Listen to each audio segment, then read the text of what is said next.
Apa manfaatnya maulid? Maulid nggak ngegosipin orang, nggak ngomongin orang, nggak memprovokasi orang, nggak ngomong yang buruk, nggak berucap yang buruk. Itu udah manfaat yang paling gede.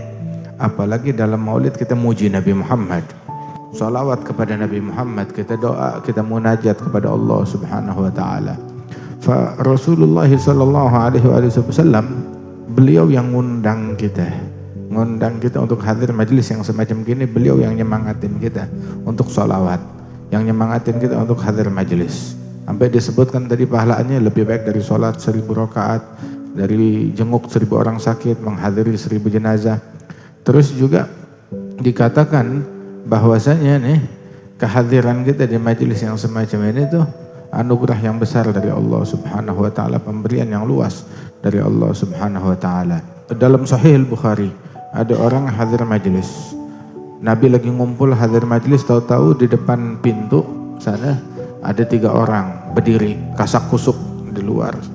Yang satu akhirnya masuk cari tempat, ada ruang di depan, tanpa ngelangkahin orang, tanpa nginjek-nginjek orang, tanpa ngeganggu orang, ada ruang di depan, dia masuk, ada celah. Yang satu lagi malu, padahal ada tempat di depan, tapi malu, duduk di belakang, dengerin di belakang.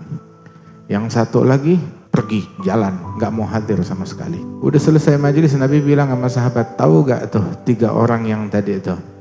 Amal awal awa ilallah fa'awahullah. Dia merujuk kepada Allah, maka ditampung, diterima oleh Allah Subhanahu wa taala, disambut oleh Allah taala, didekatkan oleh Allah. Adapun orang yang kedua, istahya minallah fastahyallahu minhu. Malu kepada Allah, maka Allah pun malu kepada dia. Dan orang yang Allah malu kepadanya, Allah gak bakal mengazab orang tersebut. Adapun orang yang ketiga adalah a'rada 'anillah fa'aradallahu anhu. Dia berpaling dari Allah, maka Allah pun berpaling dari dia. Gak mau, ogah, anti, amit-amit. Bukan lu yang gak mau maulid, Nabi yang gak mau ente.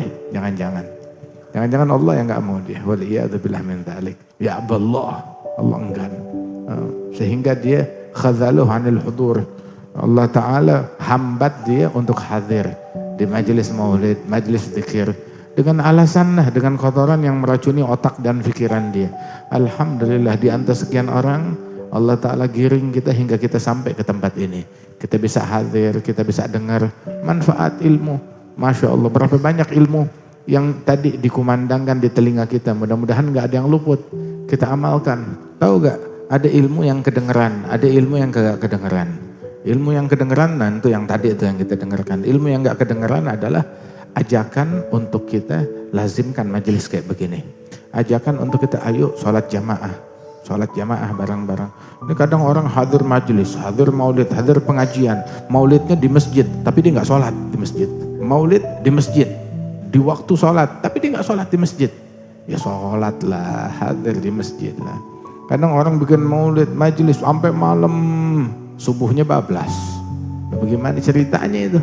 Itu bertentangan dengan ajaran maulidnya Nabi Muhammad sallallahu alaihi wasallam, yang mana sholat 5 waktu merupakan adalah keharusan, kewajiban. Bilang, habis saya capek jadi panitia maulid sampai subuhnya telat. Ini keliru. Yang kayak begini besok-besok jangan jadi panitia. Harusnya maulid nyemangatin orang untuk makin perhatian dengan sholat jamaah.